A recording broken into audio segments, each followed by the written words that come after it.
I've been assigned to read the next scripture passage from Proverbs 31, verses 10 through 31. So I will do that first, and then I'll introduce our next speaker. Who can find a virtuous woman? For her price is far above rubies. The heart of her husband doth safely trust in her, so that he shall have no need of spoil. She will do him good and not evil all the days of her life. She seeketh wool and flax, and worketh willingly with her hands. She is like the merchant's ships. She bringeth food from afar. She riseth also while it is yet night, and giveth meat to her household, and a portion to her maidens. She considereth the field, and buyeth it. With the fruit of her hands she planteth a vineyard. She girdeth her loins with strength, and strengtheneth her arms. She perceiveth that her merchandise is good. Her candle goeth not out by night. She layeth her hands to the spindle, and her hands hold the distaff. She stretcheth out her hand to the poor. Yea, she reacheth forth her hands to the needy. She is not afraid of the snow for her household, for all her household are clothed with scarlet.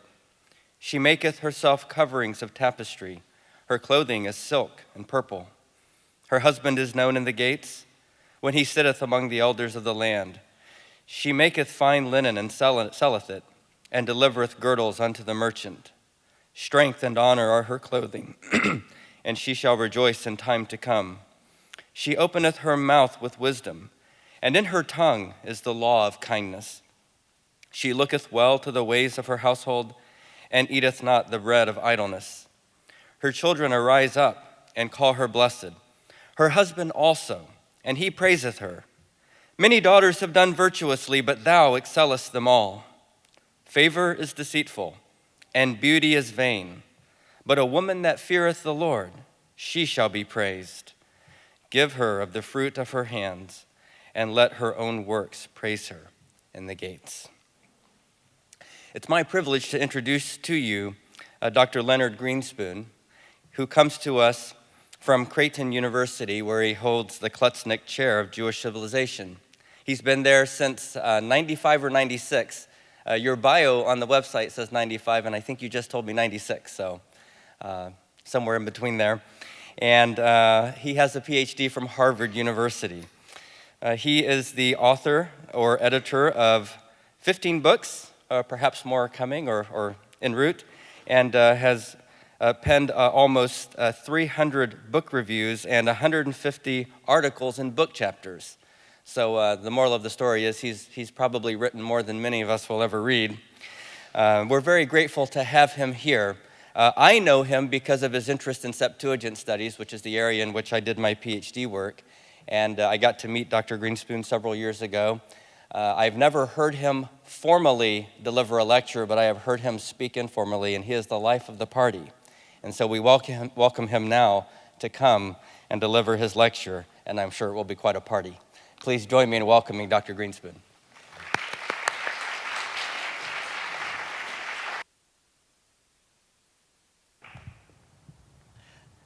Thank you so much. It is an absolutely gorgeous house of the Lord in which to discuss the word of the Lord. And fortunately, this is a party that doesn't need any individual to be the life of the party, because it's a party about life.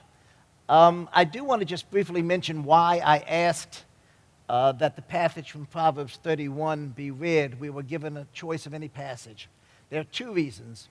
One is that this passage in traditional Jewish homes is read every Friday night by a husband to his wife.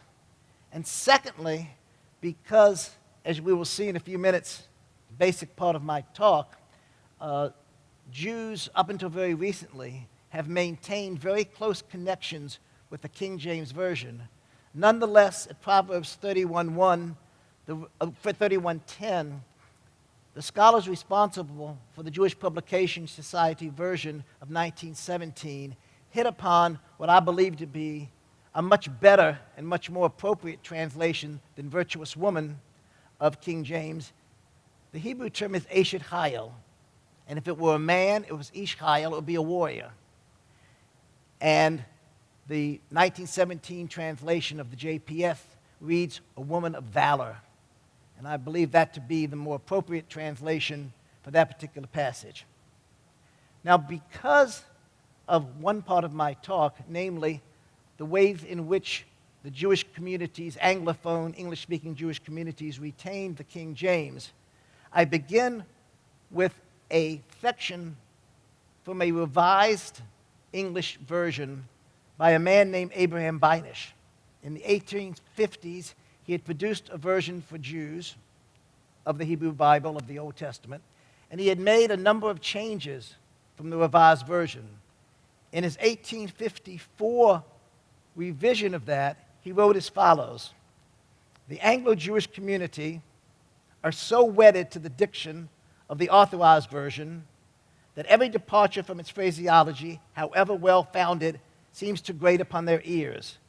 For this reason, we have in this version restored the renderings of the Anglican translation in all those cases where it can be done without doing violence to the principle of fidelity. This is a sacrifice that we regret, but which is absolutely necessary if we do not wish unconsciously to themselves to bias against this translation the conservative feelings of many co-religionists from such long association with the Anglican version." So he's speaking to a group of Jews, rather retreating from his previous translation, which had gone away from the Anglican version, now returning to the phraseology of the Anglican version, fearing lest he will lose his readers. The preeminent place given to the King James Version by English-speaking Jews is one of the two major themes of this presentation. The other, which naturally precedes it chronologically, is the preeminent place given by the translators of the King James Version, none of whom were Jewish, to the Hebrew language and to the rabbinic interpretations of the Old Testament. Before proceeding, please allow me to make a slight autobiographical digression. I was teaching at Oxford University as a Skirball Fellow at the Oxford Center for Postgraduate Hebrew Studies in 1992 and 1993. One of the benefits with this position was the ability to spend many hours exploring the vast holdings in the Bodleian Library and other repositories. It was during this period that I discovered the large number of Anglo-Jewish Bible translations, that is, translations made by British Jews. They appeared from the latter part of the 18th century until the beginning of the 20th century. Up until that time, these versions had been at best a footnote to my research. Now I had the opportunity to investigate them all and to track down details about the translators and the circumstances under which they worked. Although many of these texts have been mentioned by other researchers, I think it is fair to say that I have delved more deeply than most into the history of these translations, the cultural history, and their relationship to earlier and contemporary developments within the larger field of Bible translations. Before turning to the Anglo-Jewish versions, let us go back to the early 17th century, to the time of the King James Version itself. Although it is true that no Jews served on any of the King James translation committees, many members of the Old Testament teams for the King James Version were deeply steeped in both the Hebrew language and the exegetical traditions of Judaism. This enthusiastic embrace of Hebraism, especially among Anglican clerics, led the King James teams charged with preparing the Old Testament to adopt Jewish readings already incorporated into earlier English language versions and to seek out others on their own. As one specialist has written, those gifted in Hebrew among the translators are almost too many to number. In this latter connection, it was especially the Jewish exegete and grammarian David Kimchi, in English Kimchi, who lived from the 12th and 13th century, and who also goes by the name Radak, which is simply Rabbi David Kimchi, who was on the whole most influential.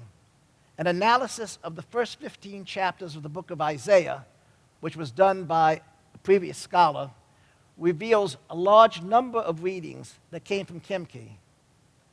Most of them came up through the Geneva Bible, but at least a dozen of them had not appeared in any English language version translation or any translation in any language up until that time, which showed that the translators had direct access to Kimke and were willing to make use of his exegetical and grammatical comments. Let us then look more closely at some of the Christian Hebraists, term for those Christians who had imbibed not just the Hebrew Bible as a linguistic document, but also the long tradition of Jewish studies, which we generally call rabbinic exegesis. Among the most notable of this group were John Reynolds and Miles Smith, both members of the First Oxford Company, charged with rendering the Hebrew text from Isaiah through Malachi. The head of this company was John Harding, Regius Professor of Hebrew at Oxford. A Regius Professor, and they're still being appointed, as the name suggests, are appointed, at least theoretically, directly by the Rex or Regina, by the king or queen. And they are obviously very vaulted and very important positions. John Reynolds left to Corpus Christi College in Oxford a number of Bibles, including a Hebrew printed Bible that was done in Venice, undoubtedly the work of Daniel Bomberg, to whom I will return. Many editions of the Hebrew Bible, either parts of the Hebrew Bible or the Hebrew Bible in its entirety, were printed prior to the year 1500, therefore qualifying as incunabula. The first of these, dated to 1477, was an edition of the Psalms, accompanied by the commentary of David Kimke, probably printed in Bologna, where the first Pentateuch was also published in 1482. The first complete Bibles were issued, these of course the first complete printed Bibles, by members of the Cincino family at various sites in northern Italy during the 1490s. And it is not by chance that all of these early printings of the Bible appeared in northern Italian sites. Even more significant were rabbinic Bibles, the first two of which were produced in Venice in 1517 and 1525. The editor of the second of these was David Bomberg. So his volume was exactly one of those that had been given by John Reynolds as a gift to his college. Rabbinic Bibles contained a number of features in addition to the Hebrew Bible itself, the text of the Bible itself. Among these were Aramaic or Targumic versions of the Torah, prophets, and Psalms, along with commentaries by Rashi, Kimchi, Ibn Ezra, and other rabbinic authorities. These rabbinic Bibles, along with the earlier publications by Cincino, were widely used, either in their original forms or in later editions, by Christian scholars, including the translators of the King James Version and those responsible for earlier English language versions. Reynolds' bequest to his fellow translators also revealed that they valued the scholarship of Jewish commentators concerning Hebrew Bible and religious law. Thus, he gave to members of his committee works of Maimonides, Nachmanides, David Kimche, Joseph Caro, and others. Reynolds was no convert, if I may use that term, to the study and appreciation of Hebrew. In a letter written in 1577, some 40 years prior to the King James, he speaks approvingly of studying of Hebrew. He writes, "I thank God that I continued a student of it." Many people will understand it's easy to start Hebrew, but to continue to be a student of it is quite another thing. "Wherefore, I can diligently read the Word of God out of its very wellspring, not out of the brook of translations," he writes, "if I may so term them." Miles Smith, at the time of the translation, a canon at Hereford, joined Reynolds at Corpus Christi to work on the prophets. His books, surviving books, which are now at the Hereford Cathedral, revealed that many of the tools of this biblical translator were in Hebrew. A copy of one of David Kimche's works called the Sefer Machol, which was made up of a Hebrew grammar and a dictionary, also printed in Venice by David Bomberg. He had, as well, another Hebrew dictionary, a Hebrew lexicon done by the scholar Elia Levitas, and Old Testament text printed by Bomberg and Robert Estienne, with accompanying rabbinic commentaries, again including those of Ibn Ezra, Rashi, and Kimche.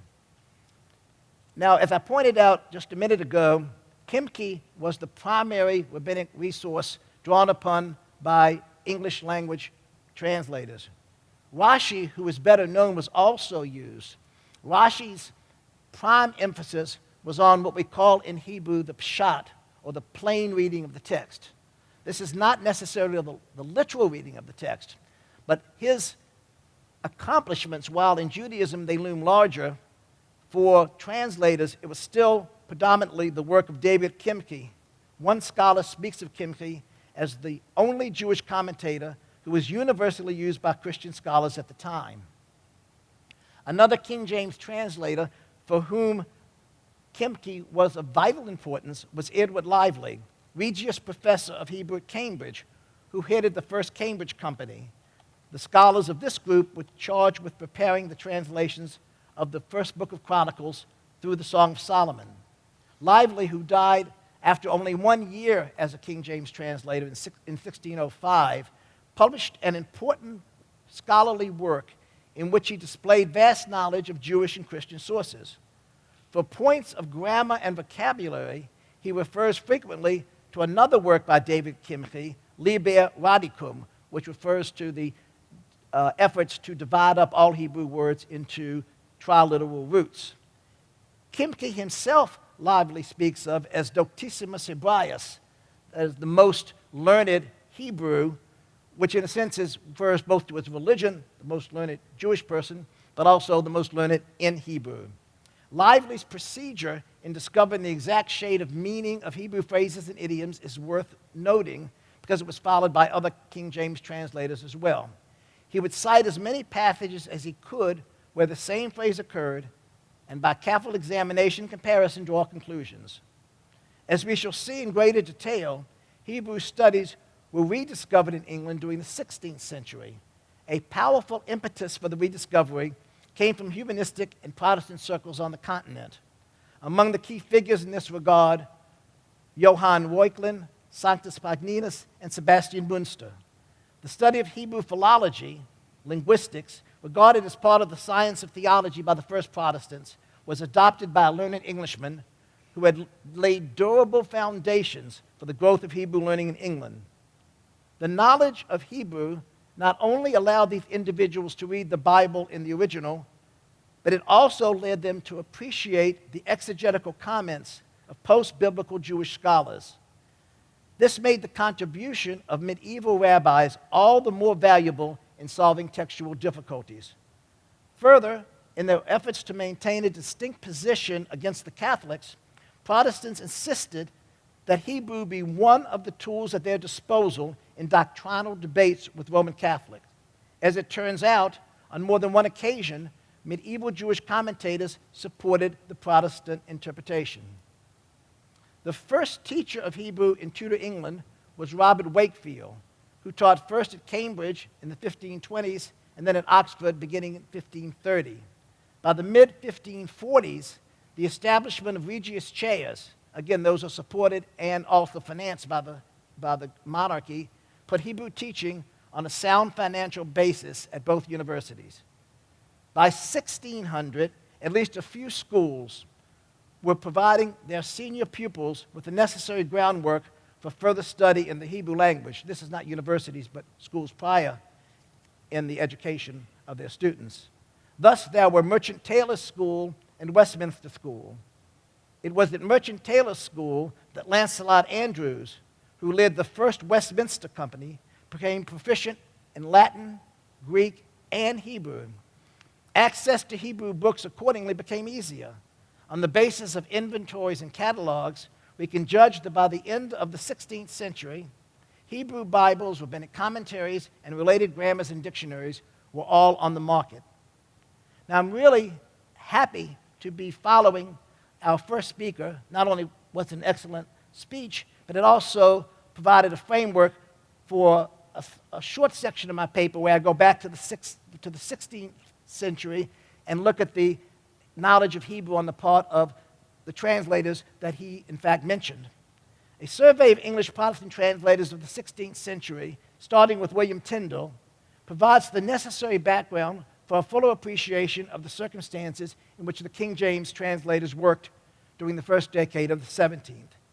In 1516, Erasmus issued a clear statement in favor of vernacular translations of the Bible and called for individuals who were willing to undertake the task. In England, it was Tyndale who first took seriously the plea of Erasmus and applied himself to the task of producing an English version of the Bible during the period from the mid-1520s to the mid-1530s. His version became, as we have heard, and probably will hear again, the basis of all later official versions, including the King James. But although there is no question about Tyndale's literary ability, there have been many who question his originality as a translator. Did he have well-developed skills in Hebrew, which would have allowed him to go directly to the Hebrew text, or did he rely almost entirely on Jerome's Vulgate and Luther's German Bible for his rendering of the Old Testament? Does he, or does he not, deserve the title, the father of English Hebraists? I am among those who think that he did. If so, from whom did he learn Hebrew? It is possible that he learned some of the elements of Hebrew in Cambridge in the period after 1515, but it is more likely that he did so in Germany. It is tempting, in the words of one scholar, to think that at Worms, where his New Testament translation was published in 1526 and where he stayed for 2 years, that he came into contact with Jews and had some exposure firsthand to the Hebraic tradition. But there's still the question of his proficiency in this regard. His reliance on earlier translators, especially Jerome and Luther, does not go against his own expertise in Hebrew, since competent to accomplished translators often have recourse to earlier versions. Nor should examples of such reliance be allowed to obscure the fact that Tyndale was capable of tackling the original text himself. In the conclusion of one specialist, Tyndale worked from a Hebrew original. That he did work from a Hebrew original admits of no doubt. And the fact that he made liberal use of all the aids available to him through translations, commentaries, and dictionaries does not detract in any way from his greatness as a biblical scholar. Miles Coverdale, about whom we have heard, knew no Hebrew and had only slight knowledge of Greek. He himself admitted that he was not capable of translating the Bible from the original languages. John Rogers, again, who we just heard about, writing under the name Thomas Matthew, also produced an English language version of the Bible. Rogers was essentially an editor. His translation contained little that was original. Nonetheless, Rogers was an accomplished linguist who did have at least some familiarity with Greek, Aramaic, and Hebrew. This information can be gathered primarily on the basis of a careful study of his annotations to the Old Testament. He certainly knew Kimke, probably in translation, because Kimke's work was early translated from Hebrew into Latin. Coverdale subsequently produced another version, the Great Bible. His knowledge of Hebrew had not improved any since earlier decades, but in this latter work, he did make use of sources such as Sebastian Münster's Hebrew-Latin version. These sources, although not Jewish, made use of the Jewish material and acknowledged traditional Jewish interpretations. Through this means, many distinctive readings, from Rashi and Kimke especially, came into the tradition of the English Bible. It's very important to distinguish between knowledge of biblical Hebrew, which one could have and still not think of very much as a Jewish document, and knowledge of the classical rabbinic exegetes, rabbis like Kimke and Rashi, who everyone knew were Jewish, and consciously using such sources as these Christian Hebraists did, acknowledges the value of Jewish exegetical tradition in the development of the English Bible. We cannot credit Coverdale or Rogers with the same depth of interest in Hebrew as was the case with Tyndale. Yet because they wished to produce the best possible English translation, they came to recognize the importance of the Hebrew language and the value of rabbinic exegesis. Even though they did not themselves read the words of the rabbis, they chose to follow scholars who did, thus ensuring the inclusion of Jewish readings in the English language translations. And again, we've seen that many of the translations made copious use of their predecessors. When Mary assumed the throne in 1553, again, we've been introduced to this, many Protestants left England, a group of whom settled in Geneva, where an English-language church was founded in 1555. Study and translation of the Bible was a significant activity in the Geneva of this period. So the English Protestants there decided to produce a new version for themselves. One of the translators, Anthony Gilby, was known for his Hebrew learning and was the author of commentaries on Micah and Malachi. While at Cambridge, Gilby was educated at Christ College, where he acquired, according to one source, an exact knowledge of Latin, Greek, and Hebrew. In his commentary on Micah, Gilbert exhibited considerable ability as a Hebraist, making explicit references to the Hebrew text and discussing the interpretation of individual Hebrew words and phrases. In his case, his knowledge of rabbinic exegesis probably came through Sebastian Münster. Another translator associated with the Geneva Bible was Thomas Sampson, who was proficient in languages and was a close friend of Thomas Harding, who we saw earlier with the Regius Professor. Even without being able to identify any other translators of the Geneva Bible as Hebraist, we cannot confidently assert that some of them did have the ability to work directly from the Hebrew text.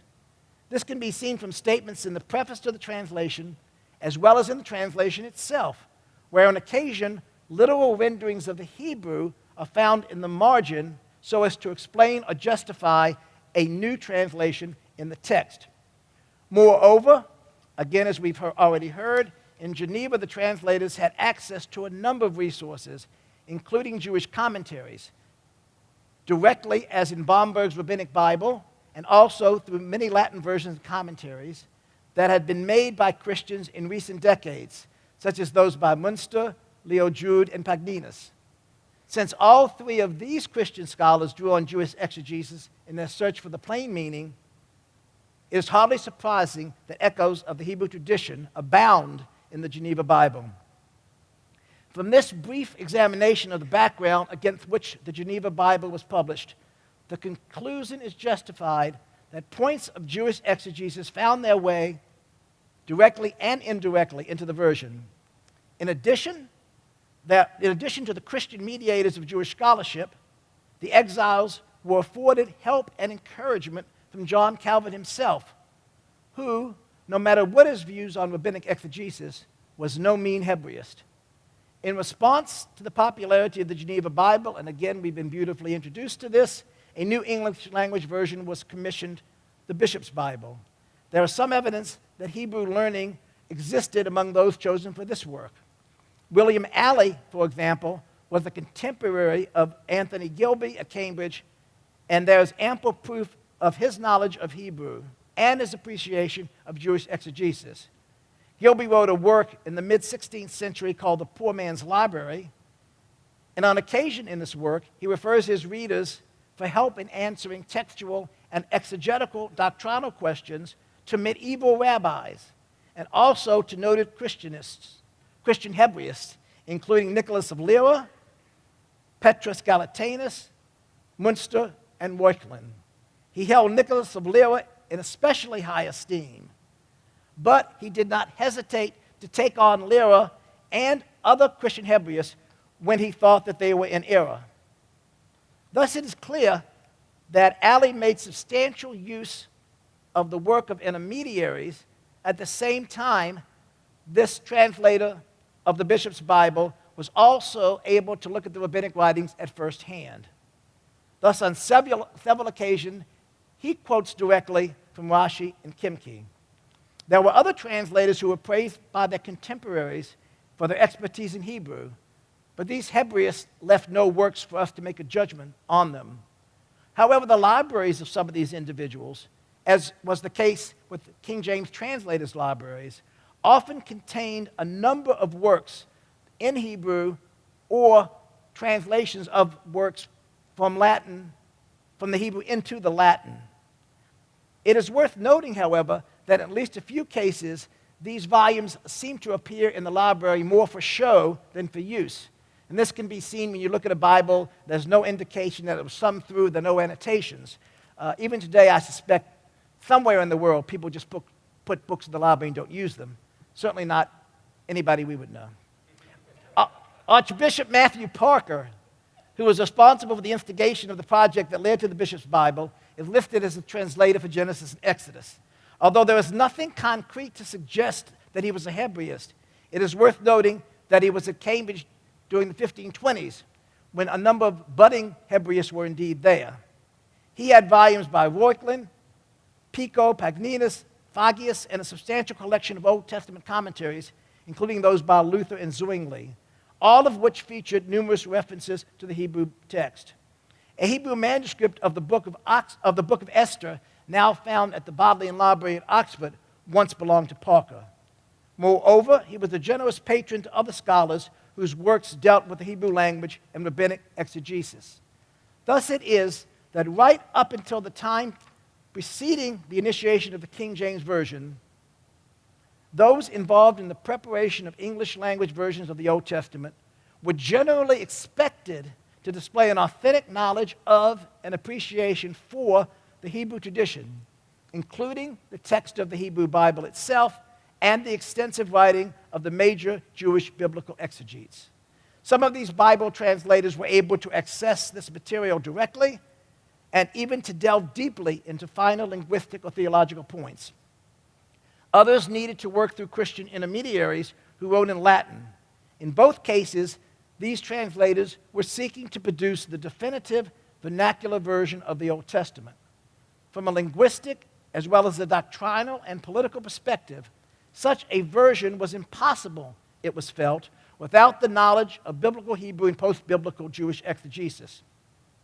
Contact with actual Jews, although it did occasionally occur on the continent, was not, however, a corresponding necessity. Beyond these points of specifics, there is the larger question of the King James Version style. Here it can be easily demonstrated how much of what we call biblical English is quite literally a reflection of the Hebrew original. In the words of one Jewish scholar, the King James Version has an inimitable style and rhythm. The coloring of the original is not obliterated. What imparts to the English Bible its beauty, its simplicity, comes from the Hebrew original.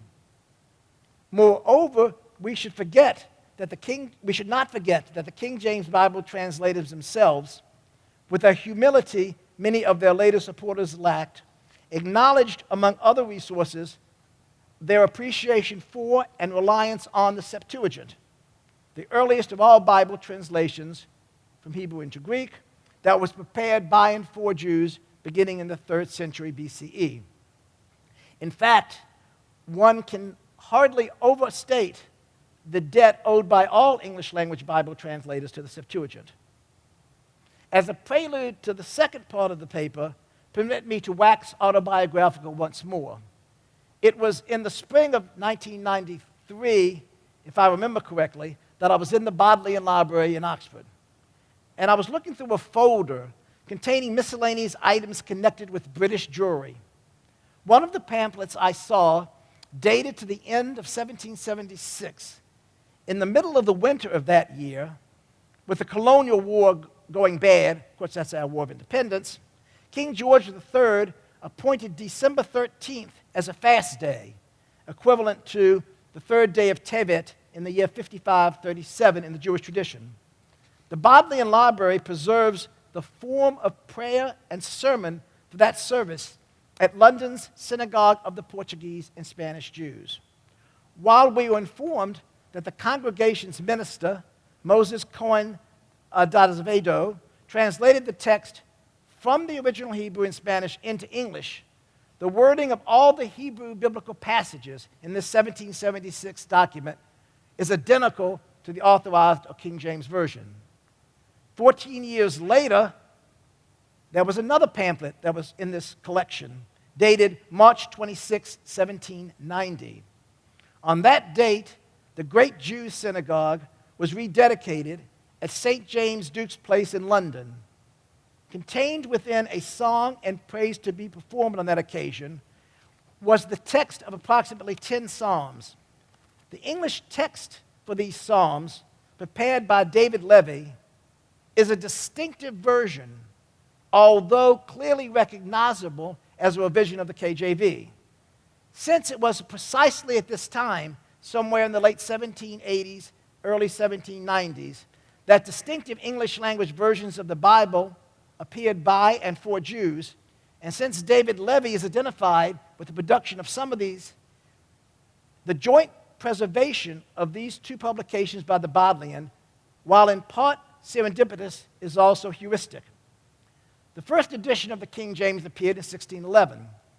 On the basis of the 1776 pamphlet cited above, it would appear that British Jews, when in need of the English text of the Hebrew Bible, made use of the King James for well over a century and a half.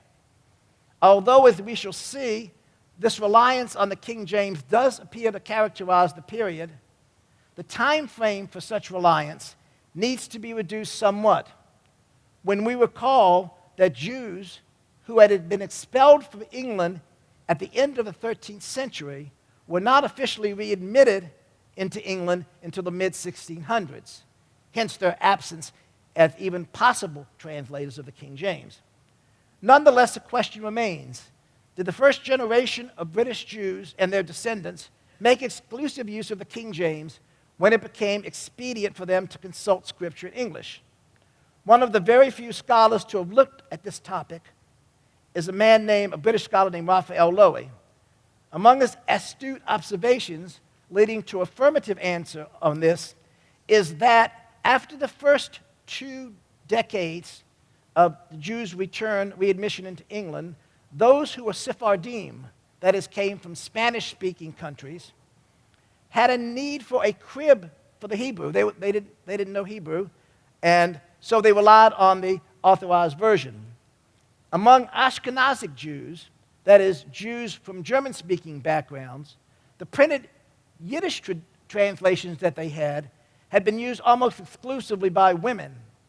And as poor immigrant Jews from Northern Europe climbed through 2 or 3 generations into the Anglo-Jewish bourgeoisie, even though residual attitudes and different educational philosophies will to some extent have delayed their resort to the Bible in English, it did not prevent it, especially after real competence in Hebrew had been lost. The point that is being made is that English-speaking Jewry distinguishes itself from the Jews of other Protestant countries by its acceptance, apparently without significant protest or misgivings, of the national vernacular Bible of its Christian environment, that is, the King James Version. English-speaking Jews did not produce a Bible that was distinctly their own in terms of style into the mid-20th century, and that wasn't in England but in the United States. That's what Raphael Lowy wrote. There is scant documentary or literary evidence to back up his statements, but I have no doubt that he's absolutely correct. That English Jews between the 1660s and the 1780s used the King James Version, whether they were recent immigrants or more established domicile in England. Moreover, with the help of the documents that I'll mention in just a few minutes, we can isolate the time frame when British Jews began, ever so tentatively, to move away from what we might call the King James only tradition. As the Jewish community grew more rooted in English soil, it sought to cast off at least some of the trappings that identify its members as immigrants. The 2 pamphlets from the Bodleian, for example, encourage us to consider that from an intra-Jewish perspective, the preparation, however tentative, of English language versions of the Bible was not an isolated event. English language sermons and English Hebrew prayer books were being produced almost simultaneously and often by the same people. At the same time, the very production of a Jewish version of any sort in England was at least in part a response to outside forces. In this connection, we call special attention to the founding of the British and Foreign Bible Society in 1804 and the American Bible Society a few years later in 1816. One of the primary purposes of Bible societies was to make Bibles available to the largest number of people at the smallest possible cost. Since such inexpensive Bibles were frequently used by missionaries, Jews may have felt or perceived a need to produce, if they could not mass produce, texts of their own to combat the growing number of Christian Bibles. Among such missionary societies, probably the most active was the London Society for Promoting Christianity Among the Jews, often called simply the Jew Society. Moreover, it is also worthwhile to look, if only briefly, at some of the major political and social acts of the 18th and 19th century, so as to provide an overview of how Jews were perceived and how they perceived themselves during this time period. Even if we are not able to make any direct link between a particular action and a particular translator, nonetheless, such an overview is invaluable in helping to define, to the fullest extent possible, the multiple contexts in which British Jews lived and worked. In 1753, Parliament passed the Jewish Naturalization Bill, often called the Jew Bill, which was to provide the means through which foreign-born Jews would acquire the privileges of native Jews. However, popular agitation against the bill led to its almost immediate rescission. In the early decades of the 1800s, Jews mounted increasingly effective campaigns to receive and achieve official equality. Along with their allies, they were awarded in 1833 with the passage of an emancipation bill in the House of Commons, only to see their hopes thwarted by the bill's defeat in the House of Lords. Outside of Parliament, however, Jews were received more favorably. In 1832, the very year the Emancipation Bill failed, the first Jew was admitted to the bar. 2 years later, a Jew was appointed as a sheriff for the first time in English history. In 1837, Queen Victoria knighted Moses Montefiore. In the year 1841, financier Isaac Leon Goldschmidt was made a baronet, the first Jew to receive an hereditary title. In 1855, Sir David Solomons took office as the first Jewish mayor of London. After this series of actions toward Jewish equality, it is perhaps not surprising that Parliament responded belatedly but positively in 1858 by allowing members to take their seats in Parliament without swearing an oath as to their adherence to Christianity. The first Jewish member officially recognized by Parliament was Lionel de Rothschild, who was a baron. He had been elected by his constituency in the city of London 11 years earlier, but was not allowed to take his seat until July 26, 1858, when Parliament formally accepted him. In 1885, Nathan Mayer Rothschild became the first Jew to ascend to the House of Lords. Almost all other legal impediments to full participation in British life were removed for British Jews by 1890. Concurrently, a number of significant steps were taken within the Jewish community itself. In 1841, for example, the first Anglo-Jewish periodical, the Jewish Chronicle, began publication. In 1855, Jews College was founded as a theological seminary. Later, it became affiliated with the University of London. The Jewish Board of Guardians began its activity in 1859, offering welfare services to the community's poor. In 1863, leaders of the Ashkenazic and Sephardic, German and Spanish communities joined forces to provide greater cohesion for the Board of Deputies of British Jews as the main representative body for the community at large. At about the same time, Rabbi Nathan Marcus Adler was named chief rabbi of the British Empire and united the Ashkenazic congregations in and near London under the United Synagogue. It is safe then to conclude that late 18th, early 19th century developments, which culminated in distinctly English language Bibles for Jews, were initially the result of forces both internal to the Jewish community and external to it. The first of these products consisted of the King James Version on one page and the Hebrew text on the facing page. Doesn't sound that dramatic. With notes drawn from Jewish sources, typically Rashi, at the bottom of the page. The title of such works did not perhaps immediately identify them as a Jewish version. Here, for example, is part of the title of David Levy's Genesis of 1787. By the way, anyone who looks at material from this time finds that the titles are often 100 words or more. It's just an abbreviation. Abbreviated. The first book of Moses, called Genesis in the Hebrew, with English translation on the opposite page, with notes explanatory, exegetical, critical, and grammatical. Levy's work did, however, include a title page in Hebrew, and the work opened from left to right as a Hebrew work would. They were sure indicators that he intended his audience to be Jewish. Levi, along with several of the other earlier translators, was not always on the best of terms with the British rabbinical establishment, who furthermore may, at least at this point, have looked askance at these attempts to Judaize what is clearly a Christian text. Levi may have had such thoughts in mind as did others of the early translators. And it's interesting because without such information, we would generally assume that a translation project began with the tacit or the explicit blessing of the establishment. That was not the case here. It was left to Isaac Delgado to produce the first freestanding work that differed at all from the King James Version. This can be seen from a citation, abbreviated, of the title of his work. A New English Translation of the Pentateuch, being a thorough correction of the present translation, wherever it deviates from the genuine sense of the Hebrew expressions, or where it renders obscure the meaning of the text, or, lastly, when it occasions a seeming contradiction.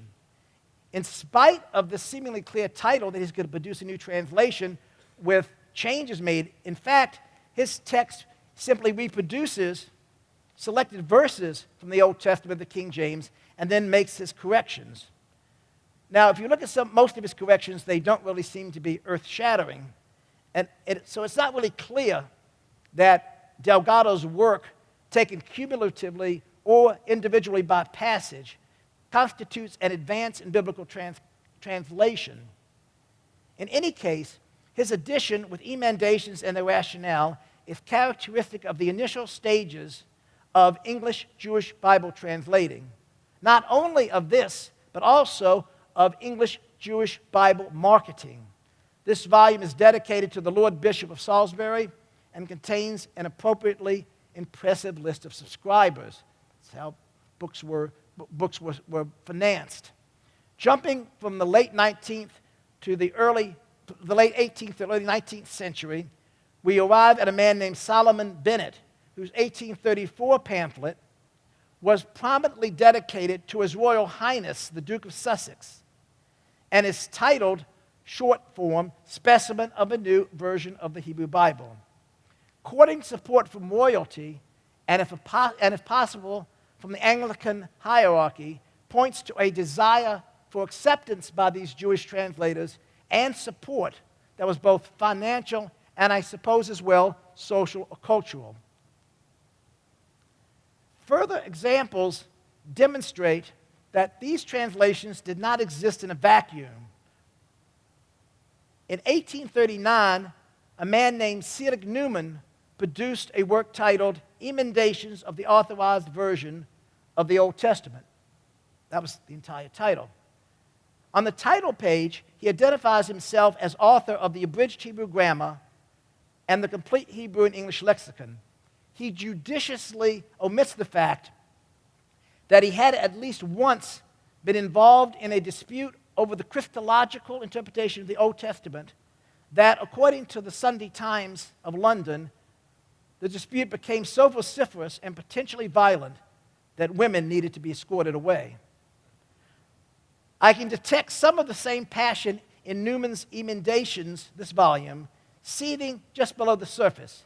This is what he writes about an expression which occurs several times at the beginning of Exodus, where we are told that as the Hebrews left Egypt, the women borrowed items from Egyptian women. Newman writes, there are many passages where the authorized version translators were either decidedly wrong or where the meaning of the original is dubious They have not given the happiest rendering.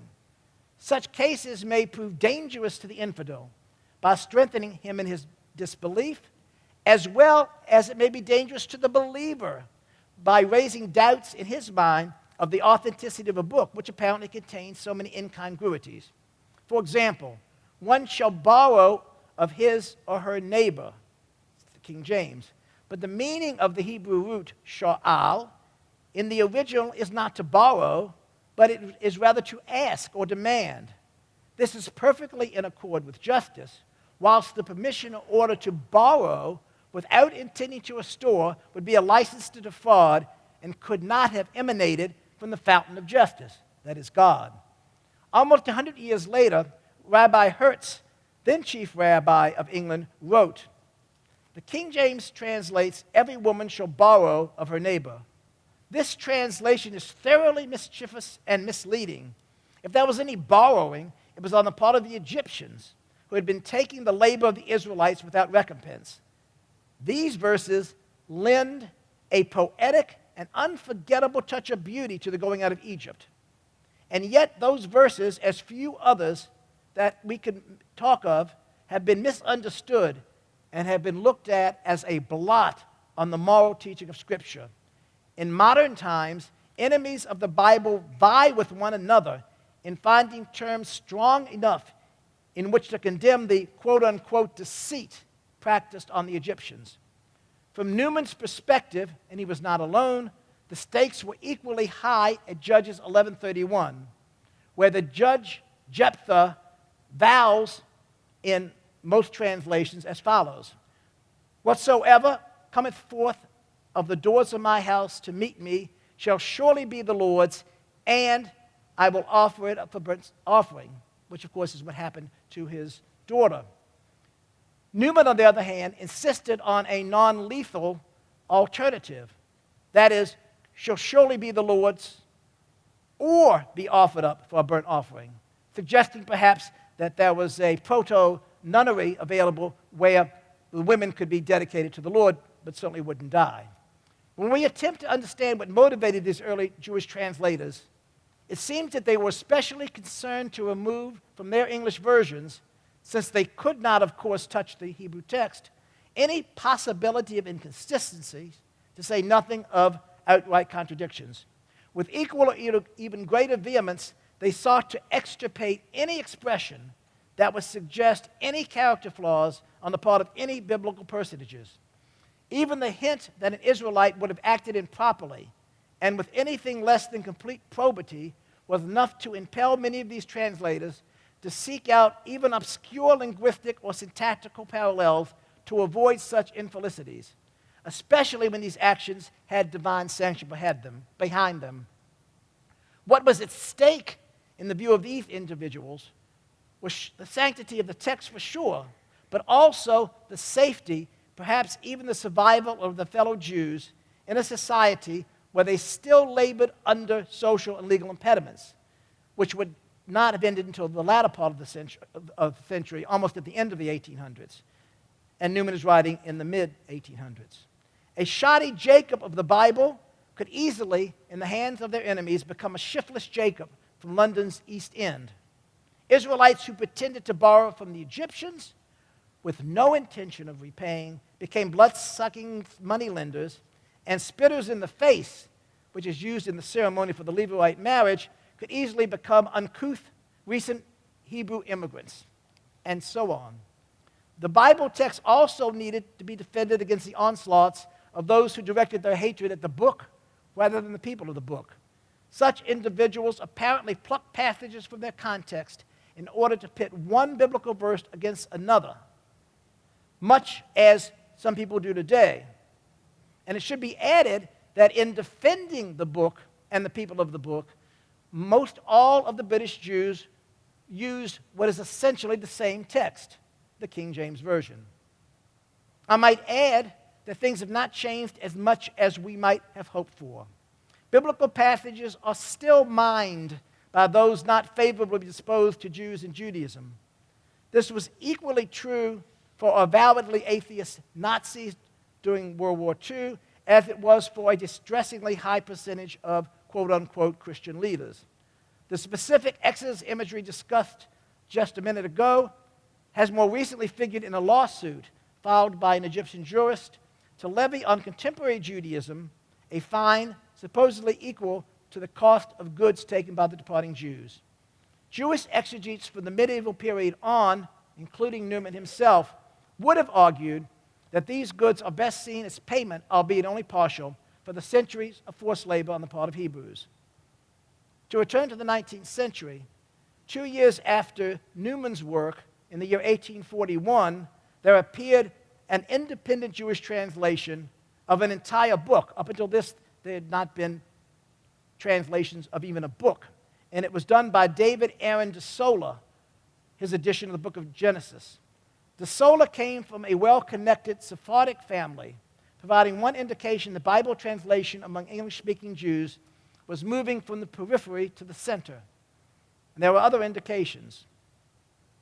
Jewish translators, as much as they were concerned with combating inimical individuals and movements outside of their religion, were also finding a place for their works within Judaism. For example, there was a work by David Asher, a translation called The Way of Faith. His 1848 edition opens in this way. This work has been specifically sanctioned by the Rabbi David Adler, chief rabbi of the United Congregations of the British Empire. Similar wording appeared in Abraham Beinish's Pentateuch of the next decade, newly translated under the supervision of the rabbi, the chief rabbi, and it also was Rabbi Adler. Later on, even another work by Michael Friedlander, the Jewish Family Bible, was also printed with the sanction of the chief rabbi of the British Empire. To the degree that this matter is ever mentioned at all, it is asserted that Jews never produced an authorized version. Surely this is correct if by authorized we adopt the connotation of the Church of England, authorized for use in churches, or in the case of Jews, synagogues. However, 2 of the versions, as we just saw, were sanctioned by the chief rabbi, and a third was produced under his supervision. The process is, I believe, parallel to the conditions that led to the authorization of the King James Version and other English language Bibles, with this significant difference. Unlike the anglicized authorized, the Jewish sanction centered on the home and the schools. So Asher's text, David Asher's, was intended for the use of Jewish schools and families. No Jewish version, that is, no Jewish version except the Hebrew original, was intended to usurp the central place of the Hebrew text in synagogue worship. In addition to providing parallels to the King James authorization, such versions also are another indication that English language versions had been adopted at this point by the Jewish establishment. A translator by the name of Marcus Kalish served for several years as secretary to the chief rabbi, after which he held the post of tutor and literary advisor to the Rothschild family. In British Jewish circles, you don't get more establishment than the Rothschild family. Another Jewish translator, Hermann Golitz, who received a knighthood in 1923, 50 years earlier, was the first Jew to obtain the Doctor of Letters degree from the University of London. He was also a professor at University College London, as well as being a rabbi at several prominent synagogues in London. And Michael Friedlander, another translator, had as his son-in-law Moses Gaster, who in addition to being an extraordinarily well-known scholar, was the chief Sephardic rabbi at that time. Michael Friedlander's work, is titled The Jewish Family Bible. Only recently, when I was preparing a review of a book by Mary Wilson Carpenter, did I learn that there was a genre or subgenre of Bibles called family Bibles, which represented a Victorian phenomenon that sought to market the King James authorized version to middle-class English men and women. Now, because I didn't know that there were lots of other Jewish Bibles, I didn't know that Michael Friedlander's was in that category. It may be churlish of me to note this, given the overall excellence of her volume, that Carpenter does not include Freelander or any other Jewish version in her extensive listing of British family Bibles. And alas, there are a number of books well-written, well-produced, well-reviewed, and often read that make no reference at all to Jews as in any connection with the King James, which is a lacuna I'm trying to fill. The pattern of Jewish versions during the latter half of the 19th century is not nearly as clear as their enhanced pedigree. Several of them were simply slight revisions of the King James Version.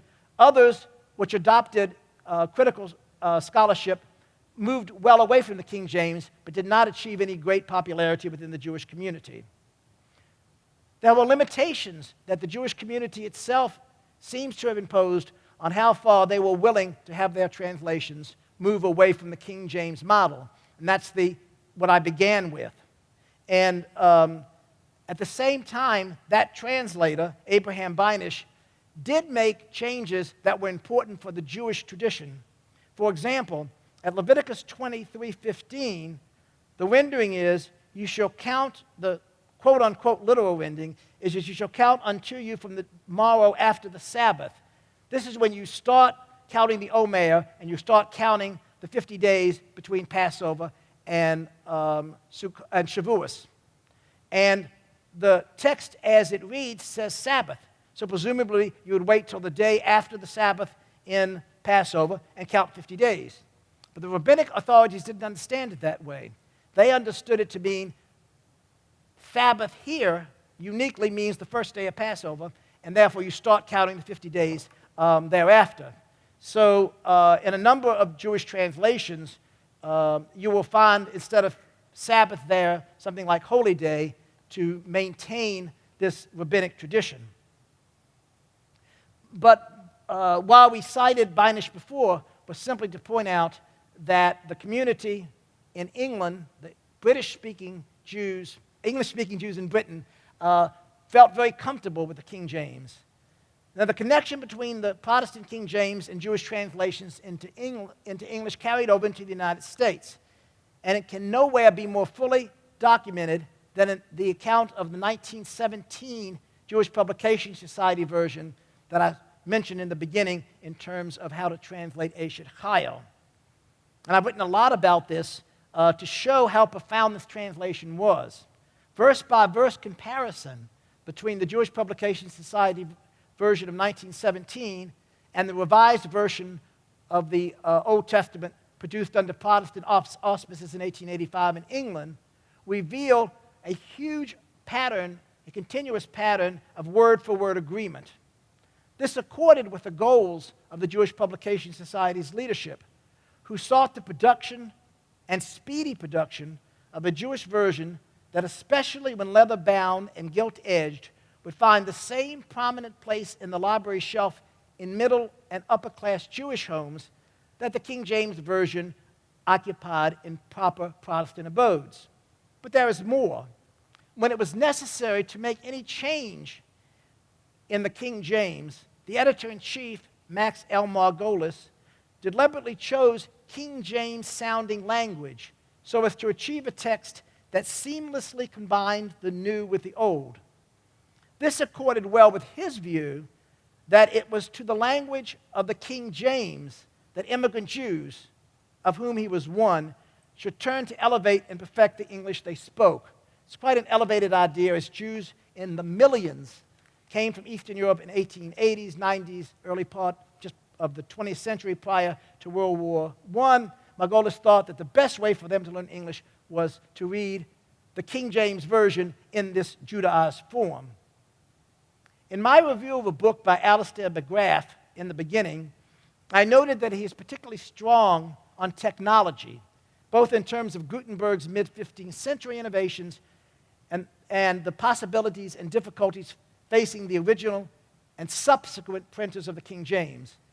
In this regard, he writes, the early printings of the King James Bible included many errors, and we point out that we're going to see some of those, or you may have already seen them in the museum.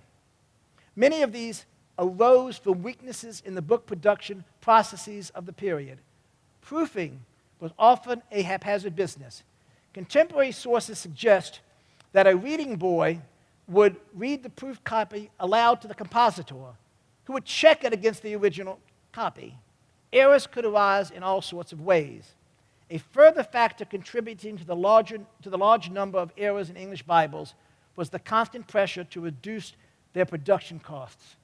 Some things never change.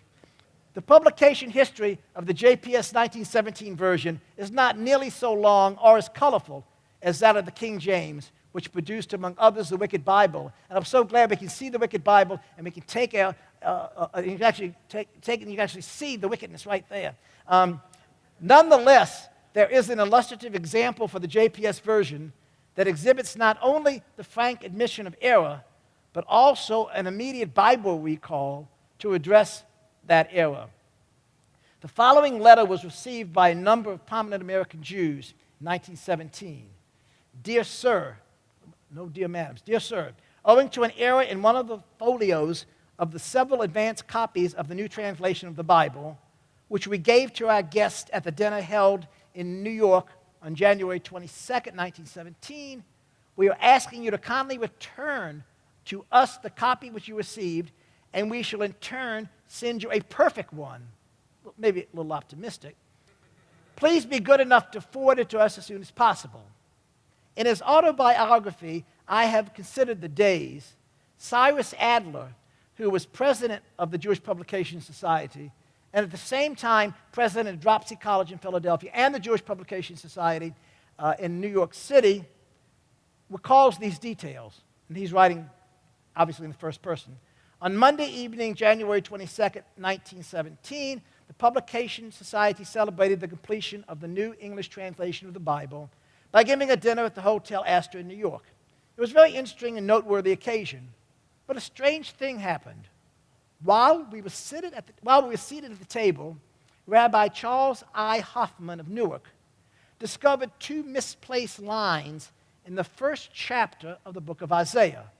Of course, there was consternation among us, and since every person present had been given a copy of the Bible as a souvenir of the dinner, we asked them to return them and finally had the plates corrected.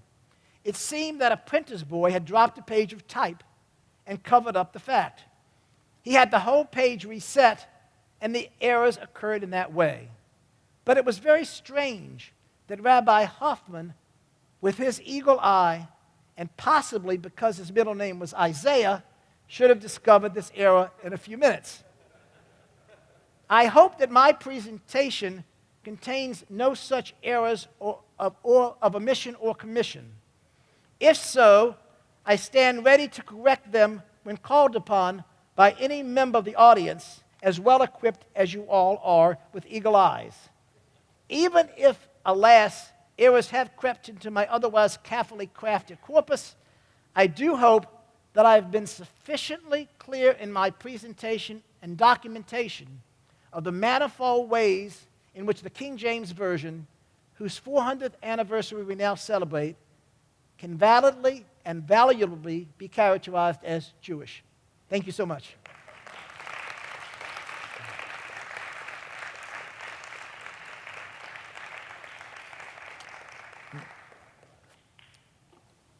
Do we have time for some questions now?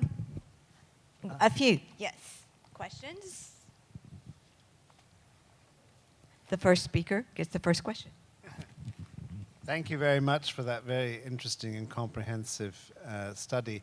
The question I have relates to the transmission of the post-biblical Jewish commentators like Kimchi and Rashi and so on to the 16th century translators.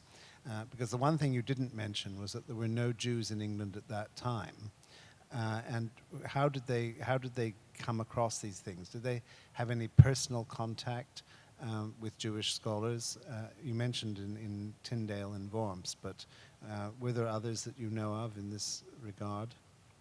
There are no others that I know of. There were no Jews in England, I think as I mentioned, from 1290 to 1660. Right. Of course, there were more contacts between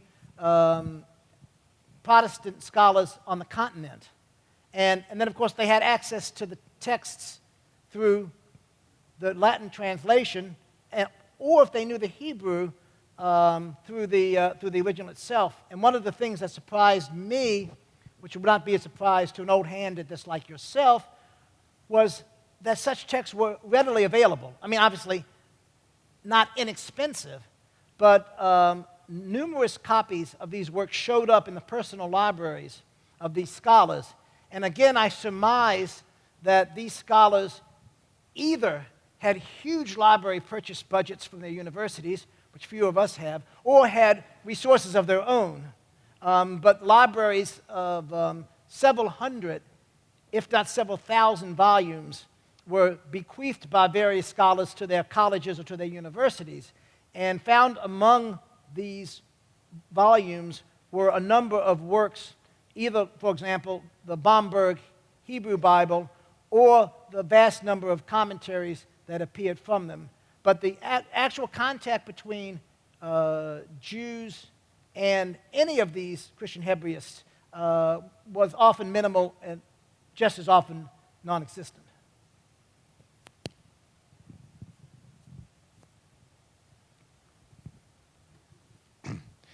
Professor Greenspoon, as you know, the New Testament writers quoted hundreds of passages from the Old Testament. But yet, in the KJV, there's a lot of differences in many of these New Testament passages from the Old Testament passages.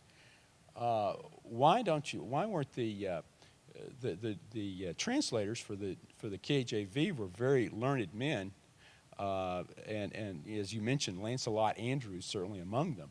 Why did they allow there to be such differences between these passages? That's not a question which I can answer. I'm willing to bet that someone can, though.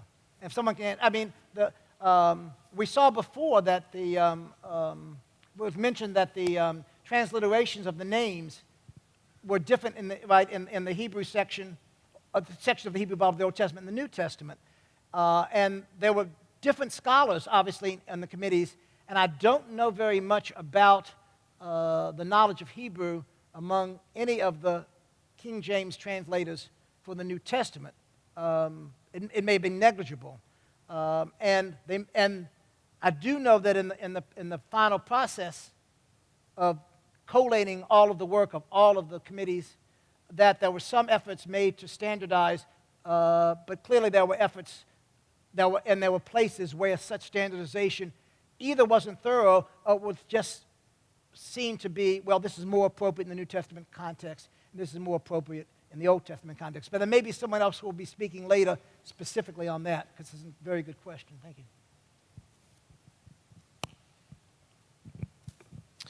Professor, thank you for your paper today. I've listened to your conversation about Jews using the King James Version for about 150 years. I think it was before there were any printed versions of their own. Is that correct? In other words, I guess my question has to do with what would it have looked like for Jewish people to have used the King James Version? How did they have access to it? Did they have their own versions at that point, or were they using Christian versions that were cut down? What exactly were they using at that point? That's, to me, a fascinating question, because even within the way the Christian Bible is set up, there's an implicit theology to the ordering of the books and such. What would it look like for them to use these books? That's an excellent question. So far as I know, there's absolutely no evidence.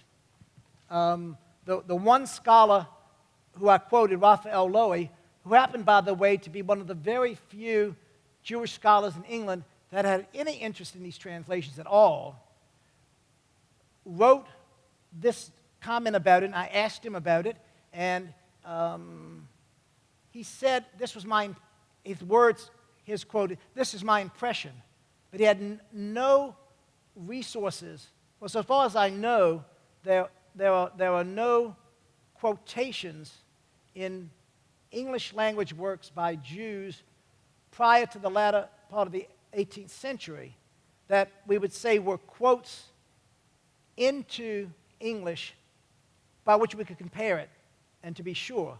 And it's also likely that German Jews continued to use German translations or Yiddish translations, and there were a number of Spanish translations that Jews had done as early as the 13th century that were probably being used in the Spanish, Portuguese congregations. In fact, it's sort of it's an interesting point, but it may well be that between 1660 and the late 1780s, there were very few opportunities for Jews in any official capacity to use English translations. Sermons were still being given in either German or Spanish until the 1790s. Prayer books were in Hebrew, German, Hebrew, Spanish. And as time passed and as Jews sought to be acculturated, one of the points was to have, they weren't going to give up Hebrew, but they could give up their immigrant languages of Ladino, a Hebraized form of Spanish, and Yiddish, a Hebraized form of German. So I'm not sure how many times they would have been used, but I don't know of any evidence. In a case like this, I relied on the scholar who seems to have the most insight. Okay, we'll have Dr. Sorgbe have the last question. The last question about but one talked of the difference in the King James Version. Now, the New Testament, many of the New Testament characters as well as authors tended to quote from the Septuagint rather than from the Hebrew Bible, and I'm wondering if that would speak to that question. Yes, that is indeed the case. Whether any Jewish individual between 1660 and 1780 who would have used the English translation for something would have gone into that much detail, I don't know.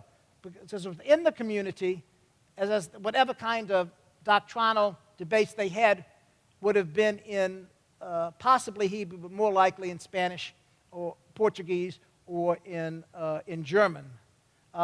External, I don't know that anybody's done the research to locate places where someone, presumably in some kind of external debate, dealt with the passages. But it's something that's worth looking at. And alas, poor Raphael Lowy died recently at the age of 95. I don't know if any of you have ever done any studies of this, but I did a very informal study. And I found that biblical scholars, but especially Bible translators, tend to live a very long life. And so I'm 65. I figure I've got at least another 30 years. And I would like actually to, particularly my own interest and then the interest that several of you have expressed today, to look into that and see what I can find out. So if you, I don't know if you've planned yet for the 450th anniversary. But if you do, let me know. Thank you.